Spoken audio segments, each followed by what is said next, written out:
Assalamualaikum warahmatullahi wabarakatuh. Perkenalkan, nama saya M. Agung Syukrian dengan NIM 1913030137 ATNB dari kelompok 8, yaitu materi tentang keputusan tata usaha negara. Baiklah, di sini saya akan mempresentasikan bagian materi A dan B. Yang pertama, yang A, itu pengertian keputusan tata usaha negara. Dalam kehidupan sehari-hari, kita sering mendengar istilah keputusan tata usaha negara, atau dalam bahasa Belanda disebut dengan Wetschikking. Keputusan ini adalah suatu produk hukum yang dibuat oleh seorang pejabat tata usaha negara yang bertujuan untuk semaksimal mungkin menciptakan keteraturan hidup dalam bermasyarakat.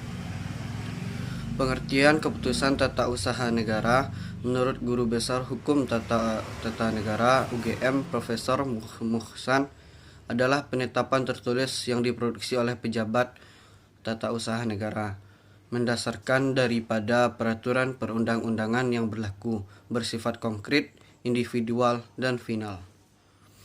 Menurut pasal 1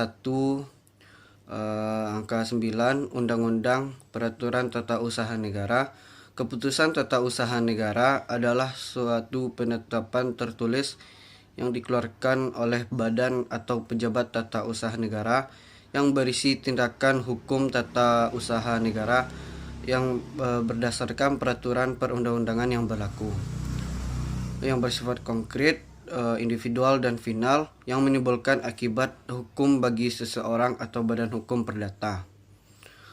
Yang kedua atau yang B, yaitu syarat sah keputusan tata usaha negara. Suatu keputusan tata usaha negara dapat dikatakan sah apabila memenuhi dua syarat.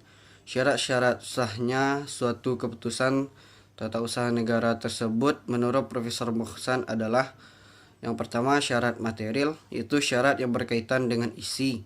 Syarat material dibagi menjadi 3, yaitu harus dibuat oleh aparat yang berwenang. 2. Keputusan tata usaha negara tidak mengalami kekurangan yuridis. Suatu produk hukum dia dikatakan mengalami kekurangan yuridis apabila di dalam pembuatannya terdapat unsur. Yang pertama, adanya unsur paksaan. Paksaan terjadi apabila adanya perbedaan antara kenyataan dengan kehendak sebagai akibat dari adanya unsur eksternal.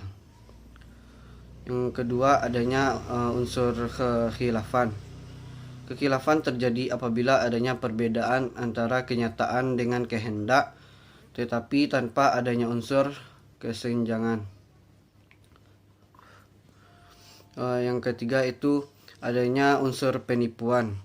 Penipuan terjadi apabila adanya perbedaan antara kenyataan dengan kehendak sebagai akibat dari tipu muslihat.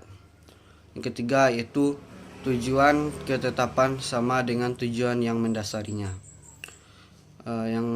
Yang kedua itu syarat formil, itu syarat yang berkaitan dengan bentuk.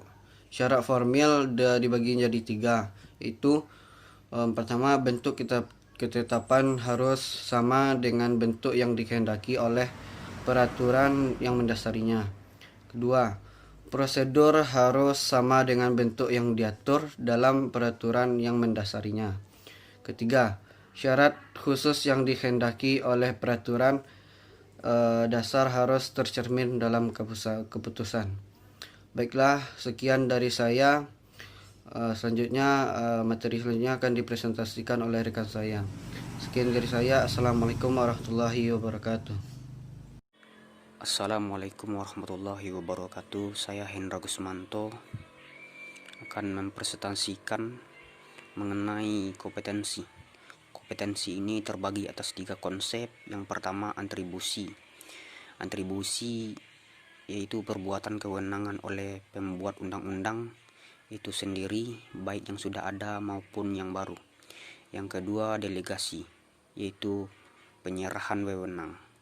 Yang ketiga, mandat. Mandat memberikan kewenangan baru maupun pelimpahan kewenangan. Baik, saya Melvin Yunispi Arifamah dengan NIM 1913030087 lanjutkan pada bagian kekuatan putusan tata usaha negara, yakni yang pertama mempunyai kekuatan mengikat. Kekuatan mengikat ini kepada para pihak yang mengajukan sengketa ke peradilan untuk diperiksa atau diadili, mengandung arti bahwa yang bersangkutan siap tunduk dan patuh terhadap peraturan yang dijatuhi. Yang kedua, kekuatan pembuktian. Kekuatan pembuktian ini bersifat tertulis yang merupakan akta bukti yang digunakan untuk kasasi, banding atau pelaksanaan lainnya. Yang ketiga yakni kekuatan eksekutorial. Kekuatan eksekutorial ini yang dimaksud tidak untuk mendapatkan hak atau hukum, yakni untuk menyelesaikan sengketa dengan merealisasikannya dengan sukarela atau tanpa paksaan. Mungkin sekian dari saya. Assalamualaikum warahmatullahi wabarakatuh.